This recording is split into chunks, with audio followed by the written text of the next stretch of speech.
pembangunan wahana edukasi The Mummy yang rencananya akan dilengkapi replika spin simbol Raja Firaun dan replika tongkat Nabi Musa di kawasan Banjar Water Park, Kota Banjar, Jawa Barat, mangkrak. Ironisnya, kendati pembangunan wahana belum rampung, namun saat ini banyak aksesoris yang mengelupas dan rusak. Ketidakjelasan kelanjutan pembangunan destinasi baru di Kota Banjar ini berawal dari adanya pro dan kontra terhadap keberadaan replika spin Firaun. Otomatis, anggaran pembangunan yang dialokasikan investor sekitar 2,5 miliar kemungkinan dialihkan ke daerah lain.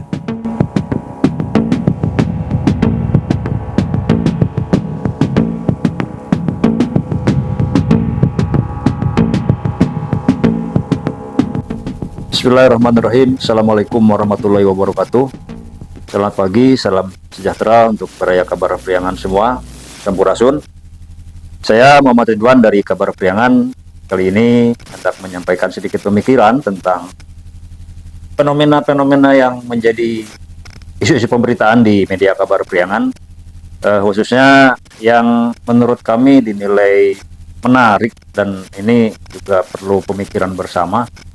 Yang saya soroti di sini adalah pembangunan atau berita pembangunan The Mummy ya di Kota Banjar.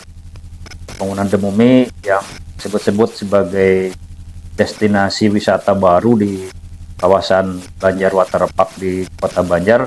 Ini sampai sekarang pembangunannya kok tiba-tiba terhenti, mangkrak ya, pembangunannya mangkrak. Konon katanya investor yang membangun objek wisata tersebut lari atau kabur atau pergilah katakanlah karena adanya penolakan dari masyarakat terhadap pembangunan tersebut. Ini tentu menurut saya menjadi suatu hal yang mengherankan karena bukankah sejak awal pemerintah Kota Banjar dengan DPRD Kota Banjar sudah menyetujui pembangunan tersebut, tapi kok tiba-tiba muncul reaksi dari masyarakat penolakan atas pembangunan tersebut. Baik, para kabar priangan semua, saya ingin menyoroti persoalan ini dari sisi sejarah dan budaya. Mudah-mudahan ini memberikan pemahaman bagi para stakeholder di Kota Banjar, juga pemerintah dan DPRD Kota Banjar.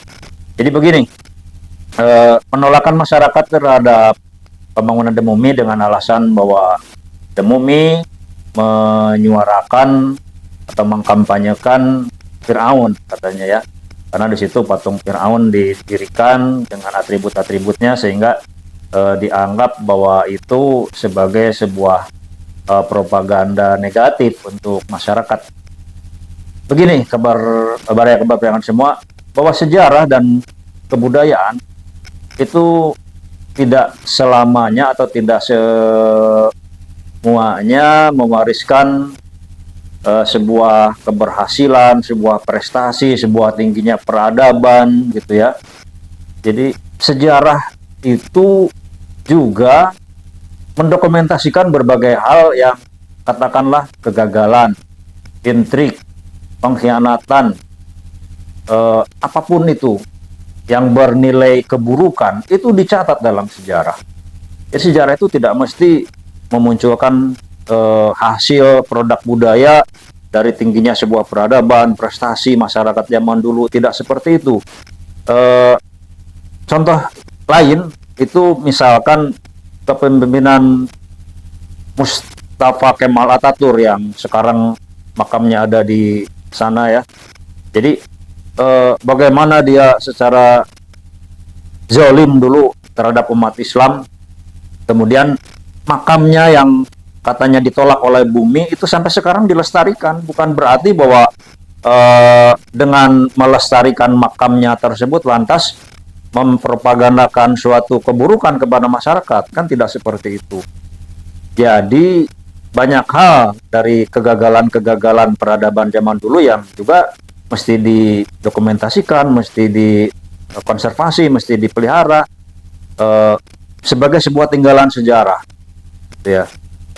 Contoh lainnya misalkan di kita misalkan ya, dulu di Candi Borobudur misalkan itu ada kaki Candi Borobudur yang pemahatan reliefnya itu gagal, kemudian oleh pemahat zaman dulu itu ditutup si kaki relief yang gagal itu ditutup dengan kaki yang baru.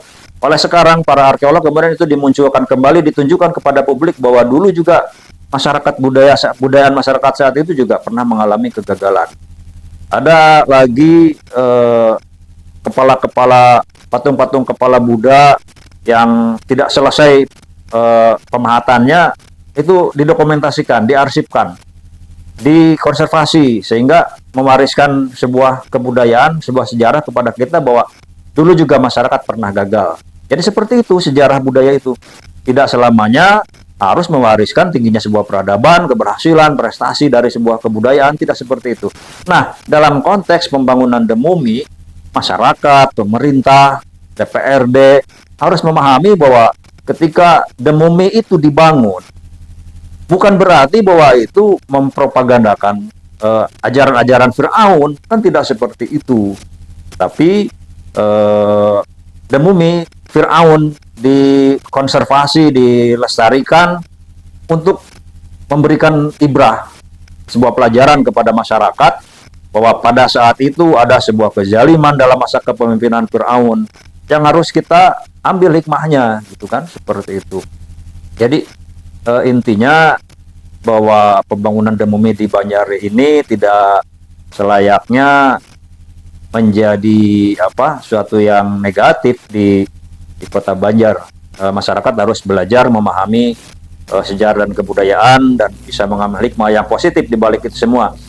Kita apresiasi tentu kepada pemerintah Kota Banjar juga yang sudah berusaha ya melakukan balancing, penyeimbang, bahwa katanya kalau memang itu dianggap satu yang negatif, kemudian diimbangi dengan ada rencana pembangunan Ka'bah ya, atau ornamen-ornamen yang sifatnya Islami untuk mengimbangi pembangunan The Mummy itu. Tapi masyarakat tetap saja karena sudah kadung menganggap bahwa The Mummy ini sebuah hal yang negatif ya, seperti itu ya. Nah, ini ada hal yang menarik juga di Kabupaten Tasikmalaya.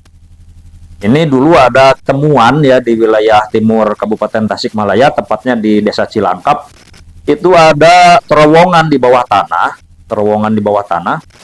Jadi ceritanya ketika masyarakat saat itu sedang menggali sumur, tiba-tiba di bawah ambrol tanahnya. Ternyata tembus ke sebuah terowongan di bawah tanah, dan terowongan itu ternyata memanjang dari arah barat ke timur. Tingginya di atas setinggi orang, lebarnya kira-kira 1 meter. Jadi leluasa buat orang berjalan di dalam terowongan itu. Setelah ditelusuri, ternyata terowongan itu katanya dulu, menurut cerita orang tua ya, bekas pembangunan saluran air dari kawasan Manonjaya untuk mengairi sawah-sawah di wilayah timur ke arah Kota Banjar. Nah, konon katanya ketika terowongan air itu dibangun, ternyata air tidak naik. Jadi masyarakat saat itu gagal memperhitungkan levelisasi air atau ketinggian air, sehingga air tidak bisa menjangkau ke arah timur karena di tempat itu ternyata tempatnya lebih tinggi. Nah, dari situ pula nama dusun itu sekarang disebut sebagai Kampung Panaikan. Nah, Kampung Panaikan ini karena saat itu air tidak berhasil mengalir ke wilayah timur. Nah, ini menurut saya bagus sekali. Bahkan mungkin sudah seharusnya Pemkab Tasikmalaya ini harus mengungkap kembali, mengkonservasi terowongan bawah air tersebut untuk menunjukkan kepada masyarakat bahwa kebudayaan masa lalu itu tidak mesti mewariskan sebuah tingginya peradaban, prestasi, tapi juga ada kegagalan manusia zaman dulu, kegagalan teknologi.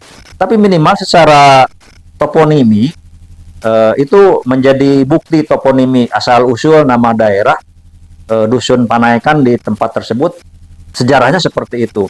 Nah, saya tidak tahu sampai sekarang terowongan air itu nasibnya seperti apa. Sudah berlalu beberapa tahun, saya belum pernah melihat kembali ke arah sana apakah ada sikap sikap positif atau konservatif dari Pemkab Tasikmalaya terhadap situs tersebut gitu ya.